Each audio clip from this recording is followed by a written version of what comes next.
Valdary is a senior and an international studies major at the University of New Orleans. In 2012, Chloe created the group Allies of Israel on her campus to promote the Jewish state and Israel advocacy.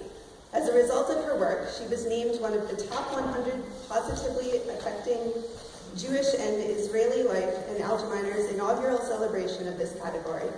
Chloe has written articles for the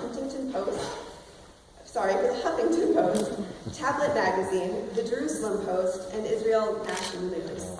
Chloe is also a consultant for the Committee for Accuracy in Middle East Reporting in America, the Assistant Director for the Institute of Black Solidarity with Israel, and a Fellow at the Lawfare Project. Please join me in welcoming Chloe Valdary.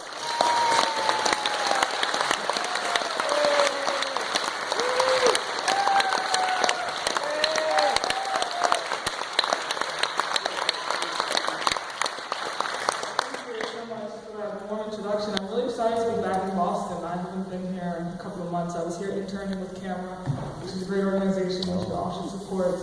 I'm really in the battleground for this fight. And I'm glad that what has brought me back here to Boston is being here with you. So thank you for having me. Thank you for inviting me to speak at this great event. Today I'd like to invite you to engage in some reflection. There's a famous poet by the name of Sonny Patterson, New Orleanian, who once said that there are two important things you must have to positively affect change in this world, and that is reflection and action. And if you forego one, then the other suffers as well.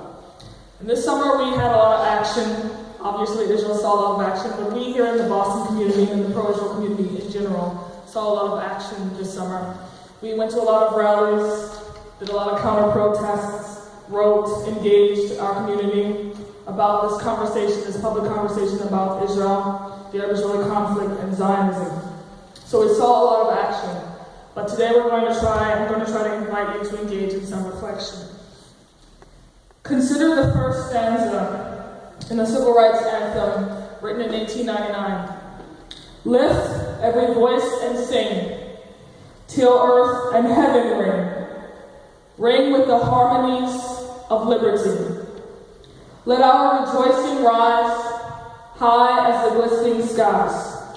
Let it resound high as the rolling sea. These words were written by James Weldon Johnson in 1899. They were the summation of that victory which came after slavery ended in this country. They were a proclamation of my people's pride, a tribute to our legacy and our heritage, a dedication to the pursuit of freedom. You will note that this song does not seek to explain the inherent dignity of a people. It does not expound upon why we are deserving of freedom, why we should be able to exist, why we are worth anything. It is self-evident, and it is understood as such. There are lessons to be learned in examining this song.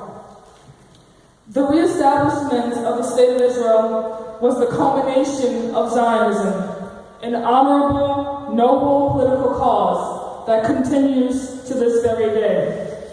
It was not merely a state coming into existence. It was the inevitable conclusion of the destiny of a people who demanded freedom. It therefore must be discussed as such. This means that our obligation as Zionists is not to explain our positions, but to proclaim them. And there's a difference. To give you some historical perspective, consider the lynching campaigns that took place in this country in the late 1800s. African American men were accused of having an inclination to rape white women. This was the libel that affected my people, and the result was over 4,000 lynchings of blacks in this country. Now, the organized response of the African American community was not to expound upon the myriad of explanations trying to prove that black men didn't have a propensity to rape white women, because this accusation was not merely incorrect, It was a slander that undermined the dignity of my people. The response was what we have come to know as the Civil Rights Movement. A people did not explain to their counterparts their rights, they proclaimed it. And as a result, they brought into fruition that freedom which was rightfully theirs. Consider the application of this principle to another level. Israel is an apartheid state. Friends, this accusation did not come out of a vacuum.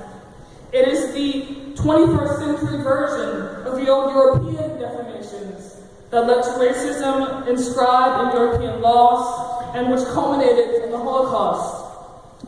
But like the Black community's response to the libels hurled against my people in the era of Jim Crow, our response today as Zionists must reflect that dignity and sense of self-respect which propels a people forward onto freedom. We must resolve, therefore, from this day forward, to refrain from giving credence to the slanders and libels hurled at the Jewish people. The idea that Israel is an apartheid state is one of those slanders. I suggest that we no longer dignify the accusation with a response, but rather educate our peers on the historical Jew hatred of the 19th and 20th century, which made such libels today even possible. In all of this, one thing is crucial to understand. The libels spread today are not merely inaccuracies. They are forms of racism shrouded in the cloak of social justice, masquerading as light, yet evil incarnate.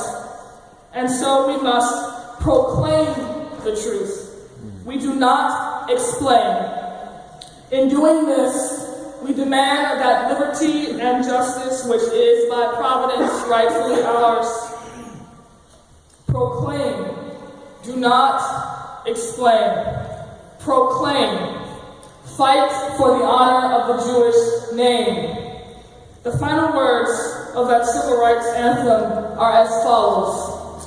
God of our weary years, God of our silent tears, Thou who hast brought us thus far on our way, Thou who hast by Thy might led us into the light, keep us forever in the path we pray.